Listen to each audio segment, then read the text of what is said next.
Good morning, Baltimore. So welcome to the 2023 American Society for Bioethics and Humanities meeting. I'm Kayhan Parsi, president of ASBH, and I'm so pleased to join you all for this very special 25th anniversary meeting, ASBH's Silver Jubilee. You can give yourself a round of applause for that.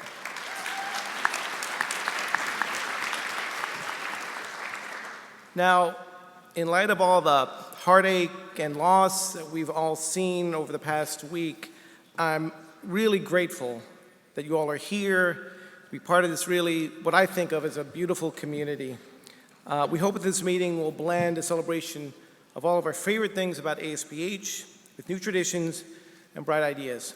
So just by a show of hands, how many of you here are first-time attendees? Wow. Oh my God, wow. So please, if you're not a new attendee and you see a new attendee, please welcome them to our society meeting. How many of you here have been to every meeting over the last 25 years?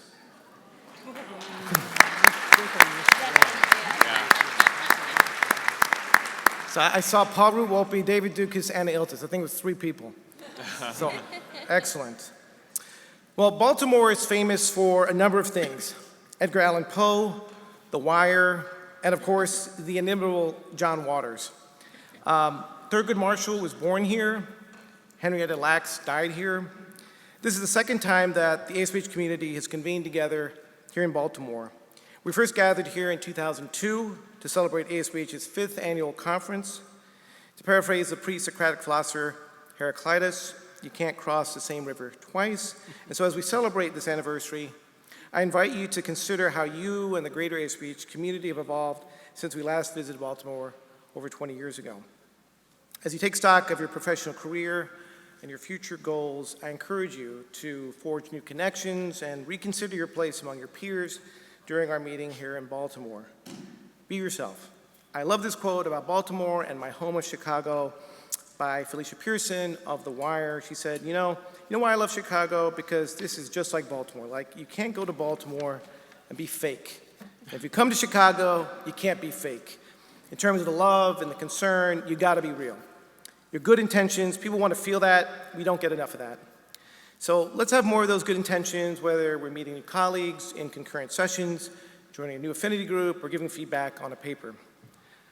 Now, if you need a break from the conference proceedings, I urge you to visit the Reginald Lewis Museum, just a short walk away from this hotel. Visitors will explore the rich heritage and contributions of Maryland's African-American community, spanning over 300 years, all the way to the present. Conference attendees with their badges will receive discounted access to the museum through Saturday. In the spirit of Maryland's charm and hospitality, we'd like to share some pre-recorded remarks from Governor Wes Moore.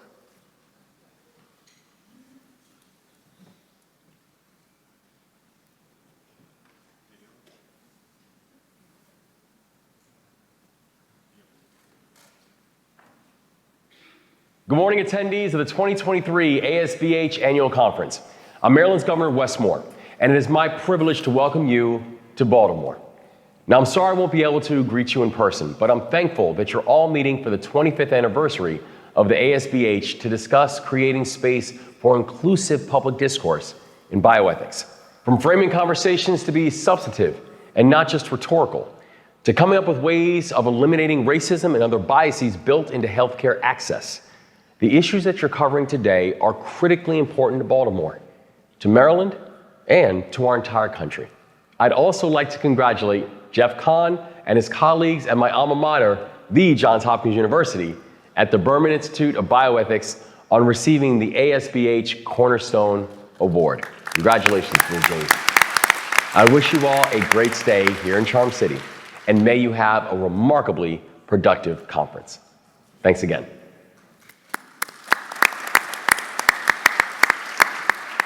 So we're sorry that Governor Moore couldn't join us in person, but we appreciate his time, and we hope that you enjoy everything our meeting has to offer.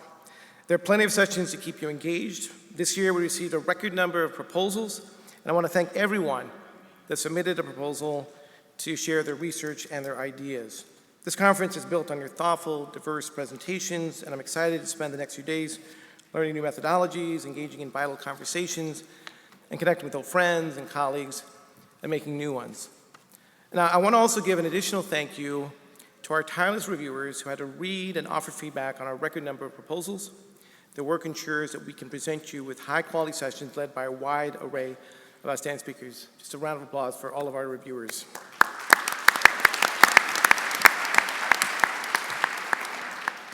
Now, as you attend sessions throughout the week, we invite you to complete conference evaluations, whether or not you intend to claim continuing education credit.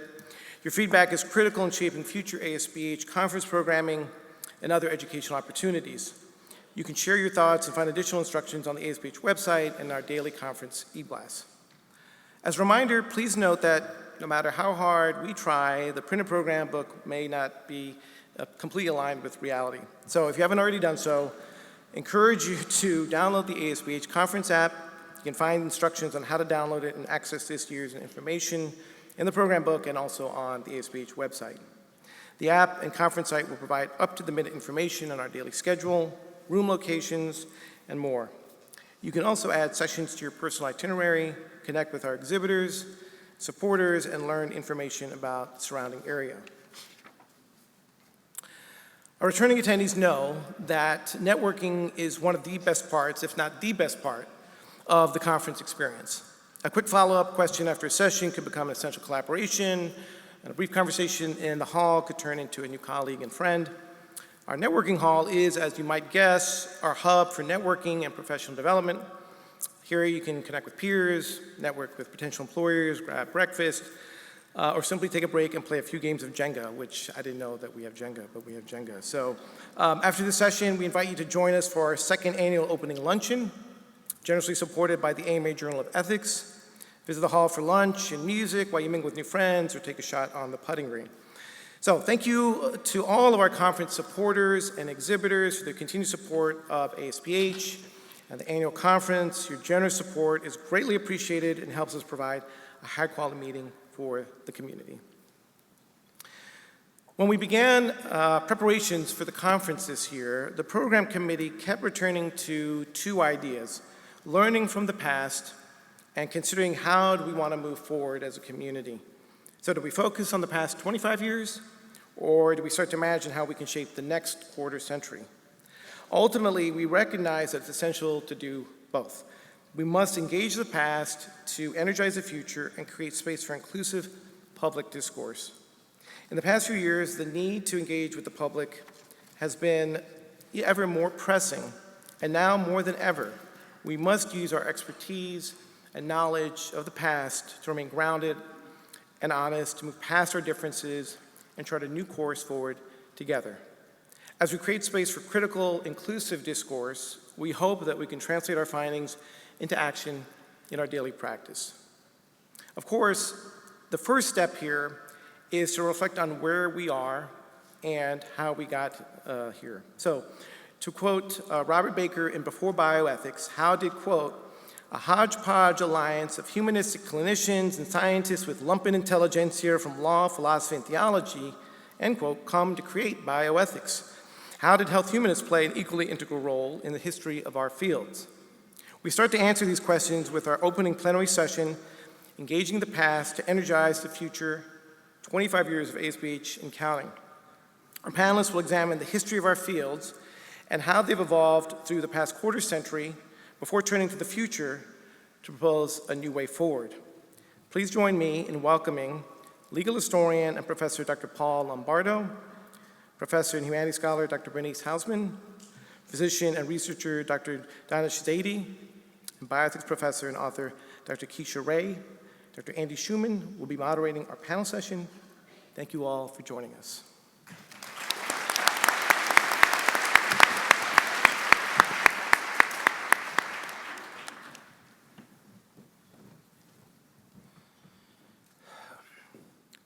Well, thank you, Dr. Parsi. Thank you, Dr. Shuman, and the rest of the program committee for including me in this session. When I got the schedule, I was wondering why I was listed first on this panel. And I thought maybe it was because during registration when they asked me for my ASBH password, I put my AARP number in instead. And they were just being kind to senior citizens. They let me go first, thinking I might drop off asleep before it was over. But actually, according to the title of this session, we're here, as we've just heard, to engage the past and to energize the future. So maybe I'm first so I can do the history thing and invoke the past. I'll leave it mostly to others to deal with the future. But I do want to mention several items of what I will characterize as good news for the field and for this society, as well as a couple items about which I'm somewhat less sanguine. So we are here partially, at least, to celebrate the history of an organization that began in January of 1998 through the consolidation of 3 existing associations in the field at the time: the Society for Health and Human Values, the Society for Bioethics Consultation, and the American Association of Bioethics. And in order to refresh my memory, I went back and looked at the records, and sure enough, I was at that meeting, the inaugural meeting of the organization in Houston in 1998, where Loretta Koppelman was presiding, and then she handed the gavel off to the next president, Mary Faith Marshall. We know that was 25 years ago, but 25 years ago was long after the storied birth of bioethics. Whether that time was, as Al Johnson said in his book of the name, about the time of the 1947 Nuremberg doctors' trials, or perhaps 1979 when the Belmont Report was first issued, or even 1981 when Jim Jones published Bad Blood, which some sage commentators in our group have designated as the birth of modern bioethics. That was Art Kaplan, by the way, and I concur. Yet, even after all these years, we're still debating about how we define the field and what it encompasses. I am reminded of my late friend John Aris, who insisted to students in the classes that we taught that bioethics was not a traditional discipline that relied on some fixed body of knowledge and roughly agreed upon standards of research. Rather, it was a field comprised of many disciplines.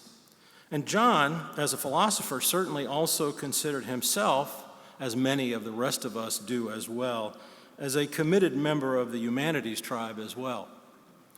So again, we get some direction from our association, which says that the ASBH annual conference is designed for, hang on, physicians, nurses, attorneys, historians, philosophers, professors of literature and the humanities, members of the clergy, hospital chaplains, social workers, and others engaged in endeavors related to clinical and academic bioethics and health-related humanities. Now that is an extraordinary mouthful. But even that list doesn't encompass all the disciplines and all the multidisciplinary perspectives that are now included in this society. For example, it doesn't count sociology or anthropology or disability studies or gender studies or engineering, just to name a few. So my first piece of good news is that this circle continues to expand. And even though there is still, and I'm very aware that there is still a great deal of dissatisfaction over how much attention should be given in this society and at this meeting to various groups, it at least is more broadly representative of a wide variety of interests than it was when it began. The tent has gotten larger. If you don't believe that, I would invite you to attend the Affinity Group for Astroethics and Space Medicine at their meeting later on. Another direction that the field has taken, and the society along with it, involves who may be involved in these interdisciplinary conversations in which we engage. And that raises another related question: how universal is this thing called bioethics? Well, the Belmont Report, remember that was 1979, 45 years ago, started with the declaration, 3 basic principles generally accepted in our cultural tradition are particularly relevant to the ethics of research. Our cultural tradition, well, which one was that? A great deal has been written recently about whether any ethical principles can be endorsed as completely universal. And this meeting is a testament to the idea that a diverse chorus of voices can be heard on most topics, and those voices often provide a counterpoint to the predominantly, what has been, it certainly began as a predominantly US-centric Western, and I might add, white male perspective, which dominated the field when it began. There are more international attendees at these meetings than ever before, and a more diverse group of people presenting than ever before, from countries, from different religious, linguistic, and legal traditions, as well as from people who have long been present but often not heard from in these quarters. So I would also count that development as part of the good news to celebrate on this anniversary. My third piece of good news reflects the fact that ASBH has a policy to endorse members contributing to the public discussion of shared endeavors and interests, including how they relate to public policy. The program this week includes panels and discussions on climate change and environmental ethics. Sounds new, but not really so new if you think that the term bioethics was popularized by Van Rensselaer Potter, and one of the memorials written at his death in 2001 said that the term, coined by Dr. Potter in 1970 as a bridge between science and humanity in the service of worldwide human health in a protective environment. He went on to say that this concept is not to be equated with the narrow area of ethical issues related to new advances in biomedical research. And so we continue in that very long tradition. We also see on the program an expansive list of panels and interest groups on race, on gender, on sexuality and reproduction, sessions on DEI, on intersectionality, on transgender and intersex issues, and on and on. But our policy statement forces us to ask, how do we speak to the public, as well as to scholars and the academy or other professional groups about all these topics? I fear, in our attempt to expand the reach of bioethics beyond our professional silos, that we ask both too much and too little of ourselves. We ask too little when our comments to the press and the public through various kinds of media are merely cliches that require little actual expertise and yet are taken as our considered expert opinions. We are often pressed for commentary, or we pressure ourselves into making it before we have adequate knowledge concerning whatever the controversy du jour may be. And that's when being identified as someone in a field as broad as bioethics and the humanities tempts us to leap into the quicksand by saying too much too soon. Nobody is an instant expert on a moment's notice. At times like those, it may be more prudent to ask whether our disciplinary training or our hard-earned expertise really qualifies us to comment, or whether it would be more prudent to pass the opportunity on to someone else rather than take on too much and consequently deliver too little. Developing a well-informed perspective on new areas takes time, and for me that raises another question. Most people living jam-packed professional and academic lives struggle merely to keep up with the everyday flood of information in our single disciplines. They're often overwhelmed with teaching classes, seeing patients, pursuing research, generating publications, and tending the dozen other imperatives that work throws in the way daily, not to speak of how to manage that elusive work-life balance to which we are told to aspire. Only a few people in this or any field have the resources, time chiefly among them, to be well prepared to speak clearly on the newest topics in non-professional forums. So as much as we would like to stretch the reach of the field into further public awareness, we should not be careful not to set public engagement as a goal and a requirement that only those in the most privileged settings can achieve. I suppose I could go on, but after attending so many of these meetings, I know that as often as I have complained about colleagues who would not give up the microphone, I have never criticized a speaker for finishing early. So in order to stay in your good graces, let me again thank the program committee, the staff, everybody else who's worked hard to get here and be here, and I hope everybody has a fruitful conference. And now I'm going to pass the microphone on to my colleagues who I know will have some creative ideas about how to energize the future. Thank you.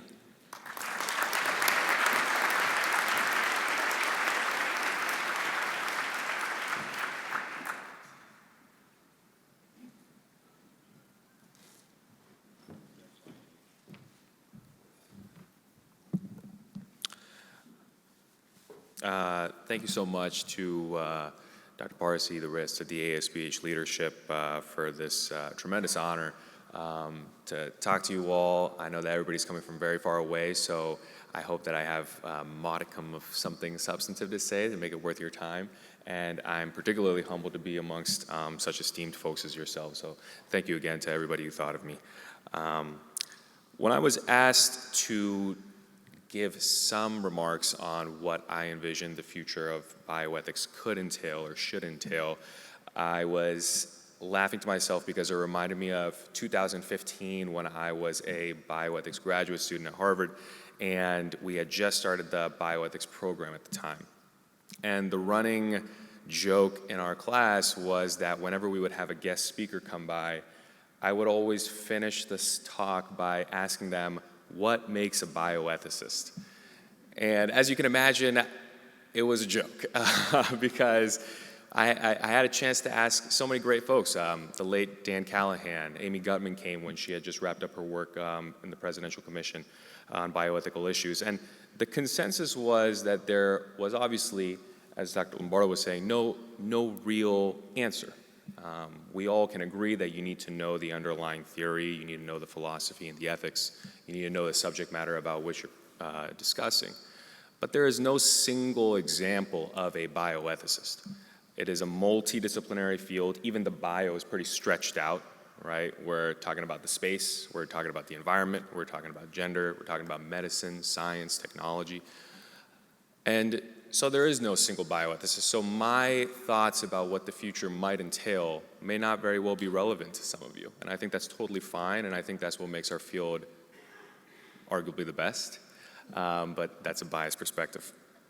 I think it's always helpful to think about things in frameworks, and so when I was thinking about the future of bioethics and looking at the past, I like to use Emil Durkheim's idea of the 3 B's and looking at things through the idea of beliefs, behavior, and belonging. And Dr. Lombardo kind of mentioned some of these aspects, and I think I just wanted to be a little bit more explicit. And when we break things down into beliefs, behavior, and belonging, we realize the promise of the future of bioethics, and we think about how far we've come and where we need to go. In looking at the belonging aspect of things, I think it's absolutely fantastic looking out at the crowd and seeing an incredibly robust and incredibly diverse group of people. And I think that the push for DEI and inclusion and incorporating ideas and conversations from folks from different colors, creeds, cultures, classes, orientations, different sets of identities, it is so fun. It is a fun place to be because you are interacting with people who challenge you, the discussions are richer, the ideas are more robust, the reasoning is more sound after you've wrestled with talking to somebody who thinks very differently from you, who's coming from a totally different perspective as yours.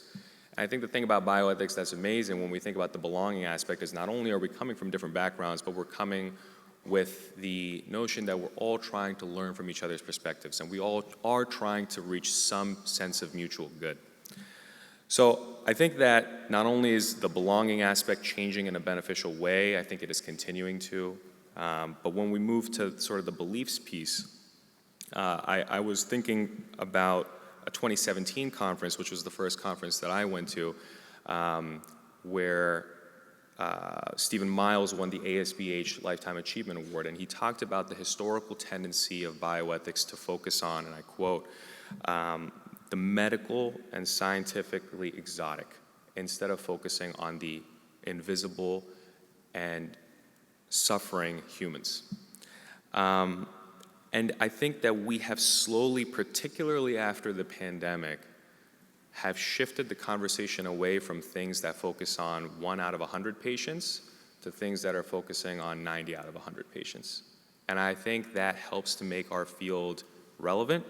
I think that helps the public listen to what we have to say and be more inclined to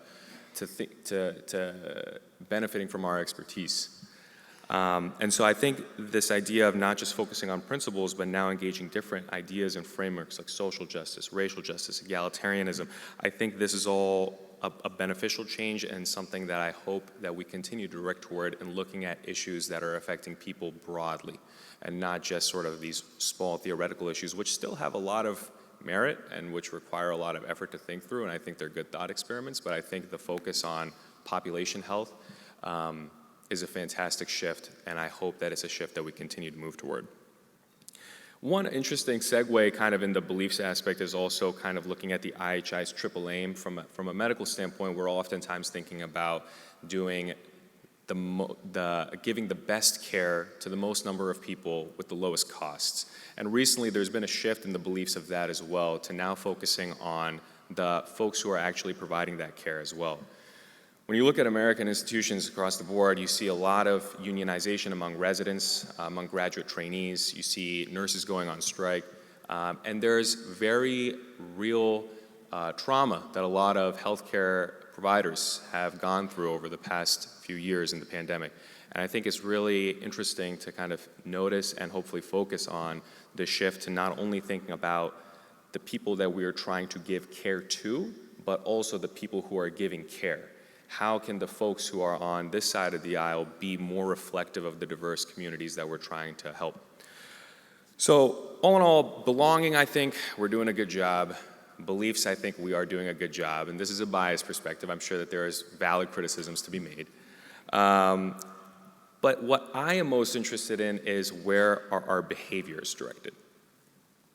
I think that there's this idea of the triple axle of public health where you establish credibility, you explain a problem, and you fight for a realistic solution.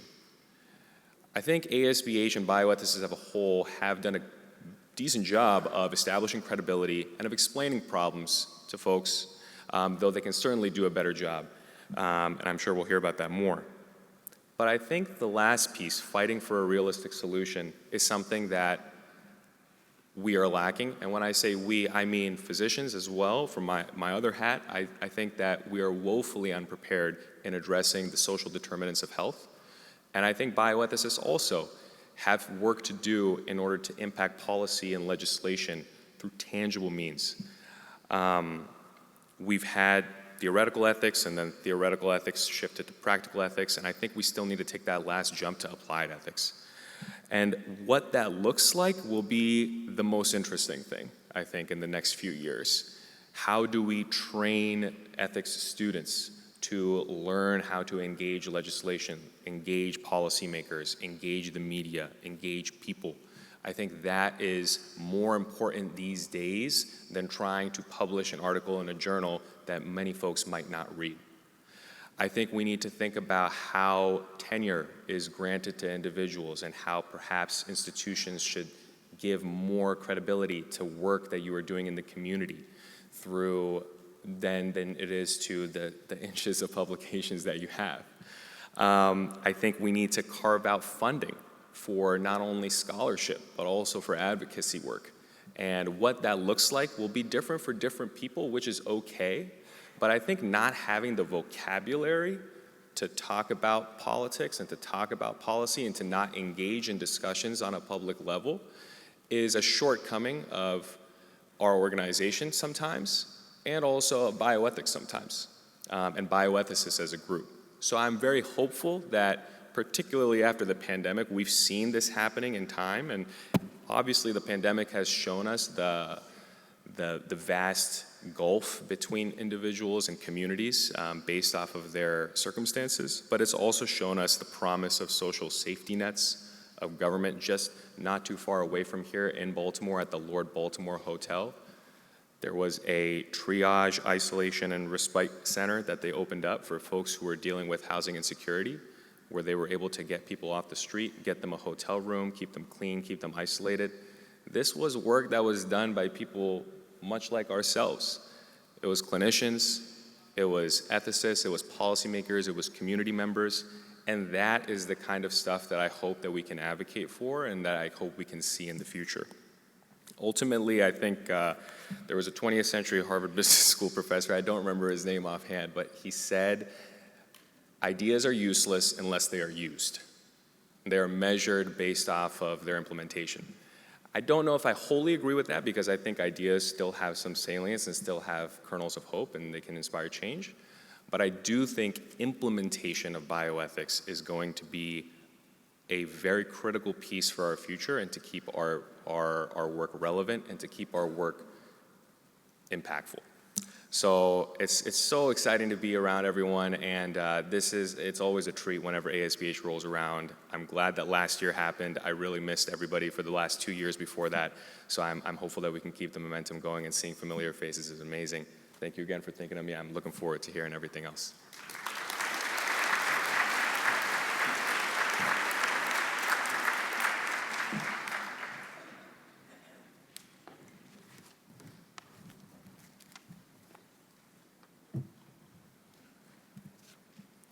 Hi, everyone.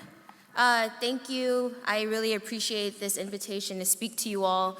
I'm going to speak to you all about, first I'm going to start off telling you about something that happened to me over the pandemic as I was doing interviews with journalists about COVID vaccines, COVID inequities, and in relationship to Black people. So like a lot of you, I was doing a lot of interviews with journalists about the pandemic, and Vox came and asked me would I give an interview for a pre-existing article that they were writing about vaccines and Black communities. And of course, again, if you were doing these same kind of interviews, you know that there was a lot of misinformation about whether Black people got vaccines. So after steering a lot of the conversation away from the misconception that Black people don't get vaccinated and therefore they won't get the COVID vaccine, I talked about some of the ethical, moral, practical reasons to get vaccinated that I would give to family, friends, that I've given when I was in the salon, you know, things like that, to people who would ask me about the COVID vaccine and whether they should get it. And then, this is the article up here. And then it was posted online, and we all know that's the safest place for people to speak about their opinions. And I'm going to read you some of the exact tweets, right? So one said, "What even is a bioethicist, and what makes her qualified to even talk about this?" The other one said, "Why should we listen to a bioethicist? I can't even pronounce bioethics." And then came the voicemails, because people still leave voicemails on your work phone. And then it came the responses from Black people themselves. And they were saying, how could you go and have this platform that you have and tell Black people to get vaccinated? Don't you know that they used to experiment on us? Don't you know how medicine and science used to treat us? Don't you know how they still treat us? So it was coming from both ends, honestly. And after, just sort of sitting with the moment, people were angry and they were confused. And I was really sitting with the moment and thinking about why. And it wasn't just a matter of disagreement, which in our profession is perfectly acceptable. It was more about a disconnection between ourselves and the people that were actually reading these kinds of articles in popular media, And so it made me really think about that. We don't know a lot about people outside this room, and they don't know a lot about us. And that is not their fault. That is our fault. That is on us. That is something that we have to take responsibility for. And so with this loss of faith and expertise that we're seeing, these constant challenges to science, and seemingly even a loss of that inquisitive spirit, this experience made me recommit to linguistic justice and public scholarship as a way to think about ways of serving the general public, to keep bioethics relevant, but then also live up to that favorite principle of bioethics that we keep talking about, which is justice. But so for me, what I'm going to talk about today is what all of this means for the bioethicists in this room. I'm going to briefly share with you all some of the ways that I think bioethics can even surpass the goal of being relevant in people's lives, but be actually meaningful and moving and hopefully reignite some curiosity. So first, thinking about our professional duty to engage with public scholarship. So many of the topics that we research, we write about, we teach about, affect people outside of the academy, affect people outside of these large ballrooms in ways that some of us can't understand because of the privileges that we have. We write about health equity, we write about access to health care, we write about health policy, yet because of our degrees, our jobs, our access to information, access to social determinants of health, these issues don't hit many of us, not all of us, but many of us as hard as it hits some of these marginalized populations in our communities around us, even the communities in the cities that we go to for these conferences. I think last year, Portland was one of those stark reminders of the disconnect between these large organizations and the people in the community and their access to healthcare and social determinants of health. We publish our work in mostly peer-reviewed journals. We don't interact with journalists a whole lot.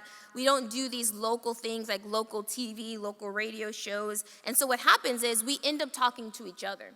We end up talking to each other in these kinds of spaces. And I, like most of you in this room, but I didn't get into this profession just to talk to you all, right? We got into this profession to talk to the people outside of this room. And I really think that we cannot think of ourselves as teachers, as researchers, as writers, if the general public is left out of our work.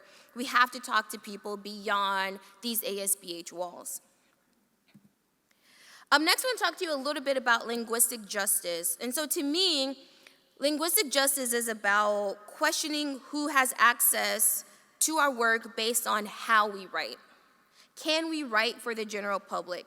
Can we remove that bioethics jargon from our work and talk to communities on a peer level? Can we publish in popular news sources and make our work physically accessible and not hidden behind paywalls? Essentially, can we communicate with people who are not bioethicists, but who can benefit from our work and knowing that our work exists and use it to make their lives better, maybe even perhaps help them to be an advocate for their own health? Linguistic justice is just another way for bioethics to stay relevant, to go beyond the academy and actually make a difference in people's lives. If people cannot read our work because we are trying to prove to each other that we are smart and that we deserve to be in these rooms, we are forgetting that major principle in our profession, which is justice. Justice is not a casual principle. Principles are rarely casual. It's something that we cannot take lightly. Rather, it's supposed to be this principle that we strive to exemplify in as many aspects of our work as possible. And for me, that includes writing in a linguistically accessible manner. Now, also, as much as many bioethicists like to think, we don't know everything. And so we have to also remember the limits of our expertise. Journalists can be a great ally in this linguistic justice goal. Working with them can help us get our ideas out to the general public. They necessarily have these types of communication skills and these outlets to disseminate information. But again, we are not experts in anything. I'll share with you, I do a lot of journalist interviews, and for some reason, I'm not particularly sure, but I get a lot of journalists asking me to comment on issues of disability ethics. And I tell them, I know the basics. Anyone with a PhD in bioethics should know something, but I am not the person that you should speak to. I am not the one who has that great expertise and who has written about this and does this research. So instead, I have a list of disability ethicists that I say, these are the people to go to. They can actually give you what you need. I am not that expert. And for me, it helps them get the knowledge that they should have out to the public, but then also helps the population people that are often overlooked in our profession. And so that for me is about knowing the limits, knowing my own limits, but then also making sure that I don't do a bad job of getting out bad information. I won't talk too much about this. Public scholarship is a skill. A lot of people assume they have it. They don't. It's something that we have to practice. It's something we have to learn. It's not something that a lot of our graduate programs prepared us for. They did not teach us how to write simply in language, simple language. Rather, they taught us how to use the biggest, largest, flowery words to show that you're smart. And that is not something that is a part of linguistic accessibility. And so my last point is about how to be in service of other people. And for me, sir, how do we make sure that we are helping the people that we are supposed to be helping? We cannot, again, claim justice as one of our main salient principles in our profession and not engage in general public in our bioethical research and writing. So for me, how I think about bioethics and how we can stay relevant and where the next 25 years of bioethics is going, I think about bioethics having to note that now is the time to be more public. Now is the time to be more visible, speak up for the value of science and philosophy, and the value of ethical deliberation and inquiry and curiosity and all those things that go with knowledge and learning and wisdom and just having that inquisitive spirit, I think we're missing. We've been given this great privilege to engage in this work and to have these conversations, but because of the nature of our work, we have this ethical duty to make sure that our work is linguistically and physically accessible to people beyond our institutions, beyond our universities. This is what justice is. This is asking ourselves, how are we exemplifying justice in our own work? This is holding ourselves accountable to the same standards that we often apply and use to criticize our colleagues' research and practices. Now is the time to be teachers. It's the time to give the mic to our fellow community members and let them tell us what they need and how we can best serve them. Now is the time to put bioethics in the hot seat and ask, how is it serving people besides ourselves? Now is the time to ask ourselves, do we have the courage of our principles? Thank you.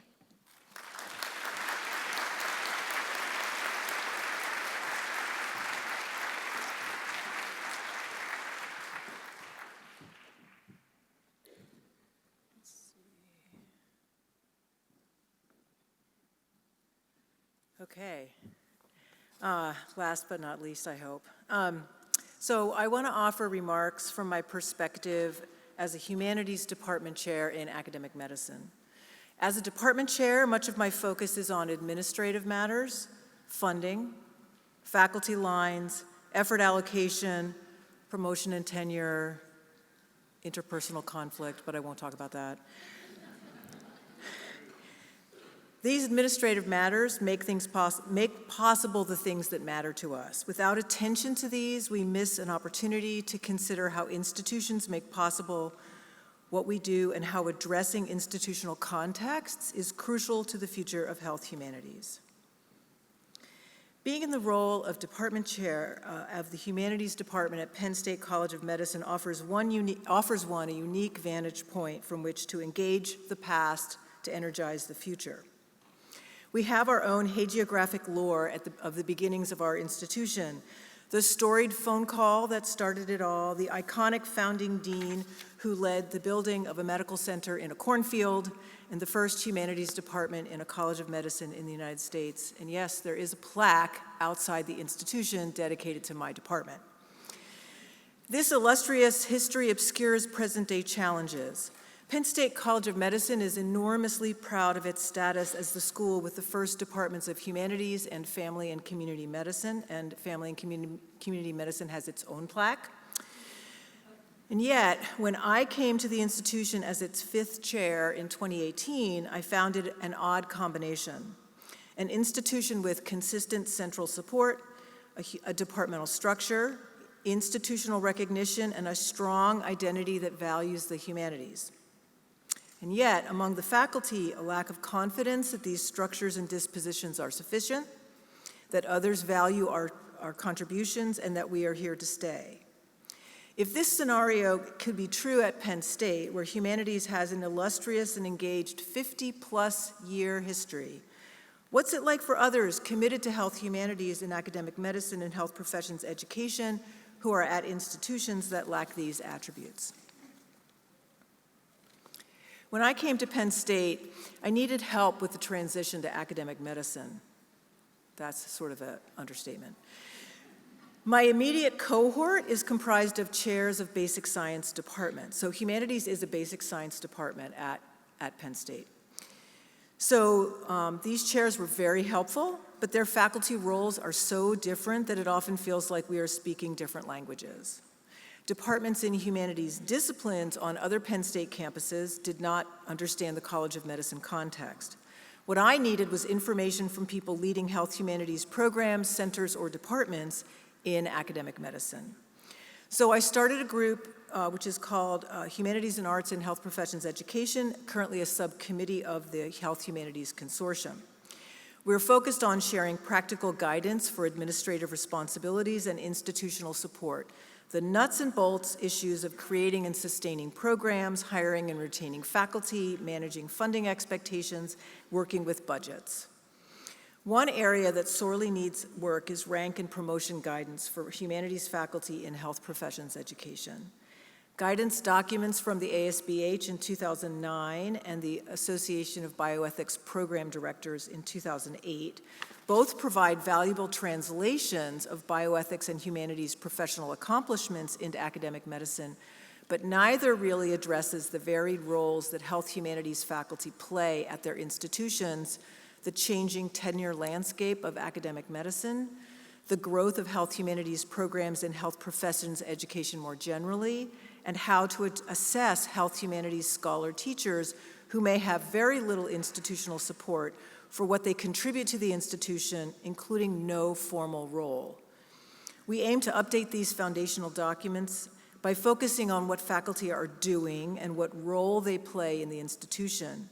Given the diversity of faculty backgrounds, kinds of faculty positions, and institutional variability with respect to humanities units, the task is very complex, but the updated guidance will be, we hope, a better fit for current circumstances. Lisa Martin, formerly of Hofstra and the Zucker School of Medicine, and I conducted a survey in 2020 aiming to describe the landscape of humanities, and arts instruction and institutional structures in academic medicine across the US and Canada. The most interesting outcome for me is depicted in this slide. While our current data are not strong enough to answer the question of what institutional structures and sources of funding are most conducive to support for humanities and academic medicine, it seems reasonable to assume that, quote, there is no institutional structure, end quote, for humanities activities is not a recipe for success. If indeed, as Anil et al. Conclude in their recent article in BMJ Medical Education, that, and I quote, an important next step in extending the medical humanities in undergraduate medical education should involve the integration of effective, competency-based teaching and learning of the arts and humanities into longitudinal, immersive experiences and core curricula, end quote, then what institutional structures would help us achieve this end? Institutional situations are unique and illustrative. At Penn State, we have humanities curricular goals and graduation competencies, although linking learning outcomes in humanities courses to behaviorally measured competencies is challenging. We also have a robust required curriculum and, as a result, do not offer electives. Our brand is that humanities is required for all students at each stage of their medical education. We do not have graduate programs either, although we do support medical student research. In other words, like all institutions, our strengths and limitations are idiosyncratic. I bet every institution with a department or a program or a center, or even just a passionate individual with no institutional structure, could recite a history of how they got to where they are and what the trade-offs are to their current circumstance. The lack of a national consensus to help us to direct our efforts and against which we might benchmark our achievements means that each of us makes it up as we go along. Maybe there is nothing to lament in this variability. After all, heterogeneity is prized in the humanities. But as many recent publications trying to capture what it is that humanities in medical and health professions educations aim to do point out, a lack of consensus about learning outcomes and theoretical premises characterizes the field. This lack of consensus creates a context in which each institution must argue for the merits of health humanities in its own way. In the US, the current growth area for health humanities programs is in baccalaureate and graduate education. We can thank Sarah Berry of the Health Humanities Consortium for leading the development of a SIP code for these programs to track degrees and degree completion.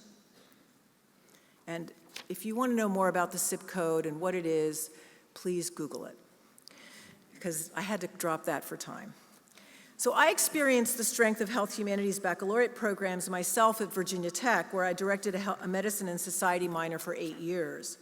Problems in structural institutional support also exist in that context, but they differ significantly from the issues in academic medicine and health professions education. In the baccalaureate context, health humanities programs often look like other interdisciplinary minors and options. like human rights, women's and gender studies, environmental studies, etc. These options help students find focus outside their major course of study and follow complementary passions. As ways to fill undergraduate courses, such programs can be valuable for departments subject to RCM or RCM-like funding models. In academic and medicine and health professions education, however, the purposes of health humanities curricula are different, especially in the context of competency-based education. At Penn State, we argue for the humanities as intrinsically important to clinical practice. In most health professions educational contexts, though, humanities content is elective and not required. There has been a terminological shift in the past 5 to 10 years to critical medical humanities. This transition documents a trend away from framings that emphasize doctor-patient relationships and the cultivation of empathy toward approaches that emphasize the social and cultural context of illness, health, and medicine, highlighting critical theories that illuminate these contexts sociologically and culturally. This transformation was anticipated in the research domain by Delise Weir and Tess Jones, who in the 1990s and 2000s brought a strong cultural studies focus to the Journal of Medical Humanities. Critical medical humanities has occurred alongside and contributed to the explosion of narrative medicine, Rita Sharon's immensely influential intervention that relies on techniques of literary analysis and expression to engender new approaches to patients as persons. At Penn State, we are piloting this shift with a new health humanities pre-clerkship curriculum for medical students, the first course of which introduces students to the social construction of reality, including instruction in implicit bias, medical racism, and the social model of disability, among other topics. And I'll just put a plug in, we're doing a presentation on our curriculum tomorrow at 3:15. This transition is difficult. Humanities coursework in this critical manifestation can be conflictual, agonistic, and emotionally challenging. Students come to see that they may not share values with some of their classmates. They may be ill-prepared for classroom discussions that illuminate differences and disagreements. Humanities goes from being an educational site of enrichment, caring, and artistic reflection to encounters with unfamiliar ways of understanding the social world and hard lessons about medicine's troubled past and conflicted present. To pursue educational attainment in these contexts, institutional support is more important than ever. In closing, I offer the following manifesto-like provocations. First, we need to clarify humanities competencies and knowledge attainment beyond ethics to standardize educational goals and establish expectations for what the inclusion of the arts and humanities in undergraduate medical education and health professions education is for. The FRAME initiative of the AAMC is a start, but it is not enough.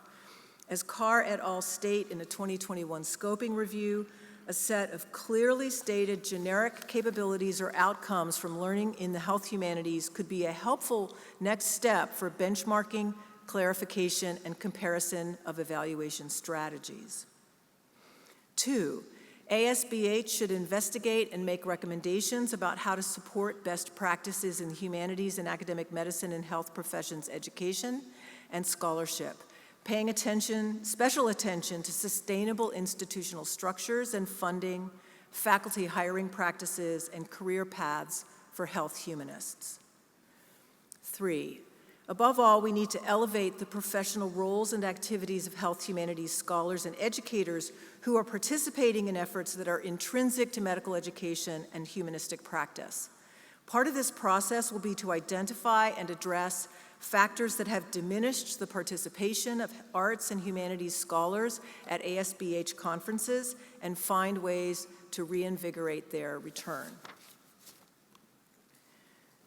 This slide shows you the vision of the humanities curriculum at Penn State. Our departmental mission is to advance humanism in medicine and society, understanding humanism to gesture towards both humanistic practice and advanced learning in philosophy, literature, history, and the arts. In this way, we make good on the initial vision of our founding dean, George Harrell, to pioneer a new idea in medical education and follow on the words of William Osler, who in 1919 claimed that the humanities are the hormones of the profession. May we take these lessons into the future for the next 25 years of ASBH. Thank you.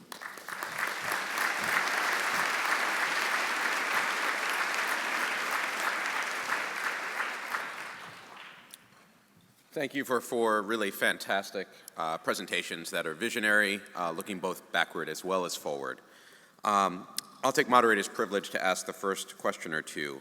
So Professor Ray spoke so eloquently about the importance of being a moral voice and having meaningful representation of the communities that we serve and live in, as well as the academic fields that we represent. Thinking about the trainees and the junior folks in the room, what are the lessons that we should convey, or what are the messages that these folks need to hear in terms of how to balance the need to be academically rigorous, but also to speak the language to the folks who need to hear it? Right, very good question. And so what I think is they don't have to be mutually exclusive, right? You can be academic, rigorous, and you can publish, you can get all of the spoils of academia without forgetting that this work is not just about ourselves. This is not, the job, it's great to have tenure, it's great to get promotions and all that, but that's not what the job is. That's not what we're here for. We get those things to help us serve the communities. We get those things to help us talk to the public. And so what I would say is, practice writing for the general public. Practice writing and thinking about the 13-year-old in your family. Can your 13-year-old brother, sister, cousin, can they read this article? And if you are writing an article for a peer-reviewed journal, because I'm not naive, I know we need those things to get those promotions and to get the jobs, try publishing a shortened version of that article for the general public. I do that quite often. Sometimes I start with the general article and put that out there, a 600-word article that just says this is the problem, this is why it matters to the people, and then I put that in academic terms and put that in a peer-reviewed journal, so that way I'm doing both and making sure that I am talking to journalists, but at the same time putting that in an academic journal that then gets me all of those things that I need for promotion and academia and all those things. So they don't have to be mutually exclusive. Yeah, no, I absolutely agree. It just reminds me of a comment that a colleague of mine, Rabbi Susan Harris, who's a chaplain at Boston Children's Hospital, she once said, good medicine is good communication. And even if you did everything right and the patient doesn't feel that way, everything's gonna feel wrong. So I think the same goes with a lot of ethics that we do. The vaccine rollout, right? I mean, clearly there were communication issues, and I think that the impetus for why policymakers were doing things the way that they were was, I hope, well-intentioned, but poor communication can just lead to poor outcomes all around. So I not only do I think they're not mutually exclusive, I think that they're probably symbiotically related to one another. So Professor Lombardo spoke earlier about how our tent has gotten larger, and what bioethics looks like today is very different than where we were 25 years ago. Thinking 25 years forward, how is that tent going to look, and what is going to be the unifying thread that's going to keep us together, given how disparate our fields have become? You ask a question like that, Andy, and I want to go to the racetrack, because if I could predict the future, I'd be rich. I have no idea what it will look like. It's obvious to me, though, trying to count heads here, that it'll be bigger. This is the biggest meeting I think I've been at. It will obviously, as I suggested earlier, have a much more variety than it used to. It's yet to be seen whether the promise that I think is very necessary, and I think what Dr. Ray said is exactly right. There is a need to be available, but I think our different disciplines require that in different ways. I'm a lawyer, and being an advocate and being public is part of that. a lot of the time. It's not necessarily, you know, when I was teaching English 1,000 years ago, I would have never thought that was part of the role. So I'm not sure how this fits in the various disciplines that we have, although I do think it's necessary. And it may be that we will come to value the kind of thing that she was talking about alongside the kinds of things, the boxes that everybody has to check to get through the, you know, to get the next promotion. Right now, my concern is that people are being pushed to do the former without learning how to do the latter. If you're a really good teacher, it doesn't mean you're obscure. And it's taken some of us decades to figure that part out. The obscurity that shows up when you're reading Michel Foucault is not really the ideal that we should all aspire to.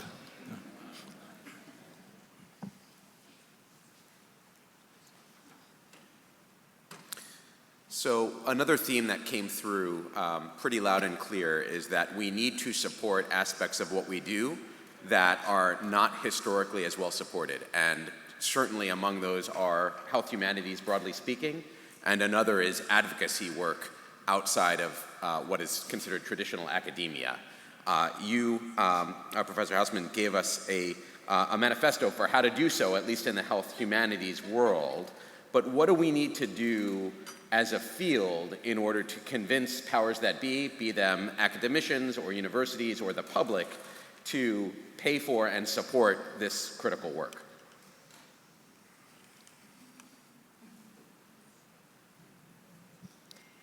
We need more departments.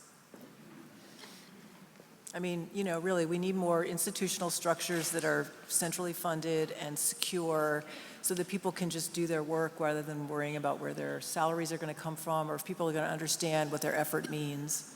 So I think we also need more donors. Higher education is going through currently a significant reorganization financially. My guess is that at least half the people in this room are like dealing with budget cuts at their universities or changing funding structures and healthcare and the financing of medical education is also going through a transformation. And so those things make our efforts feel precarious. And so my view is that hard funding structures or endowed endowments that provide secure funding through the future are essential for continuing work that could be seen from the outside as ephemeral or not intrinsic, either to medical education or to scholarship. So that's what I would advocate. Okay. We have time for a few questions from the audience.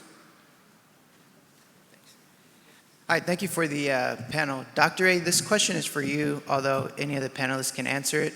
I am sympathetic to the idea of communicating to the public. I do think that's very important.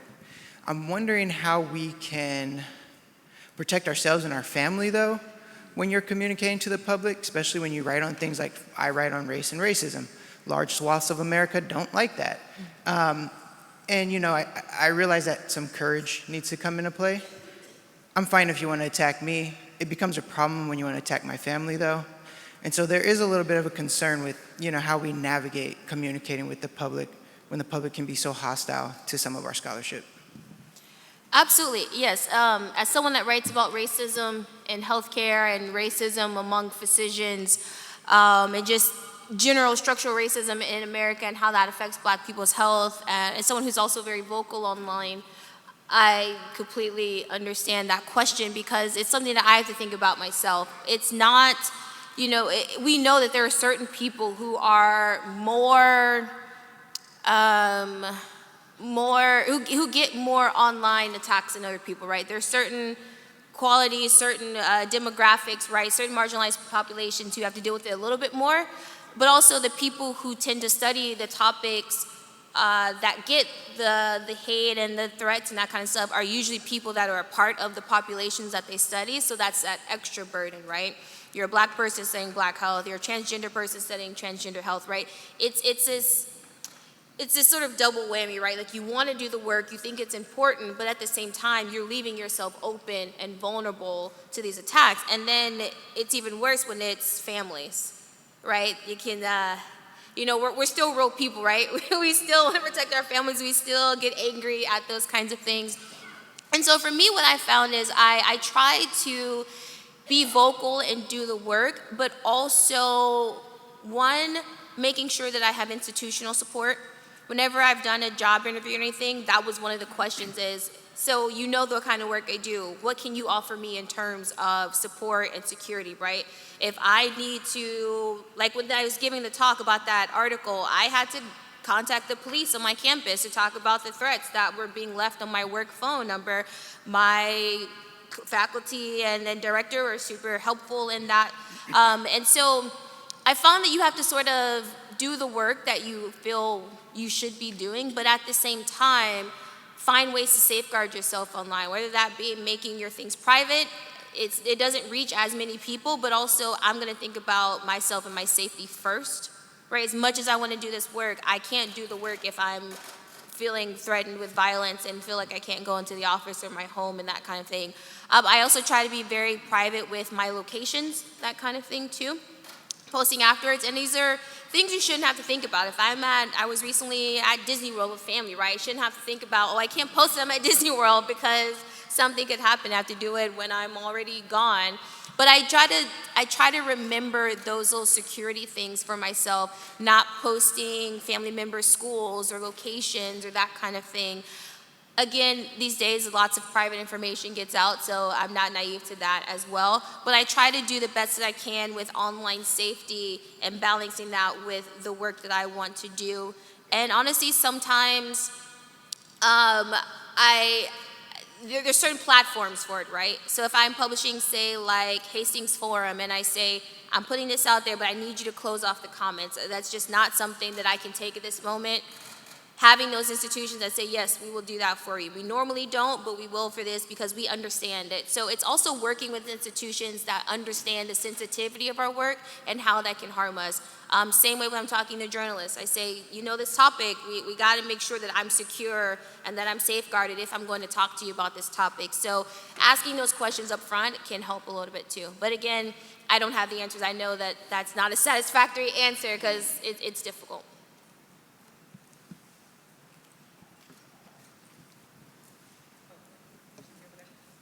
Perfect. How about over here? Yeah.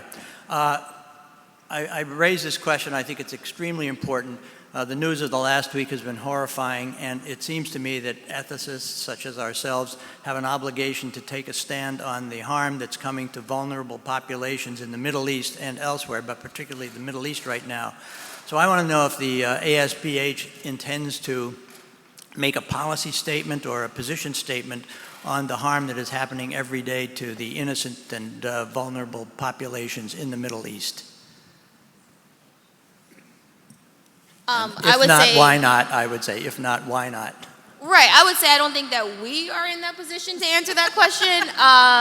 About the future of ASBH, that might be something you need to ask leadership. That's just my answer. So, often in the same breath with humanities, we hear the word arts. And so absent really on this panel is a representation of the arts, especially as it relates to the community.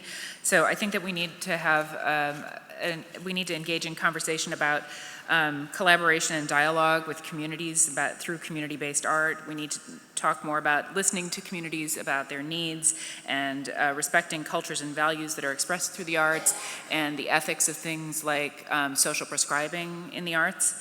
The link between arts participation and health has been widely researched, and ASBH really should and can advocate for ethical and thoughtful engagement in community-based arts toward greater health for all communities. Thank you.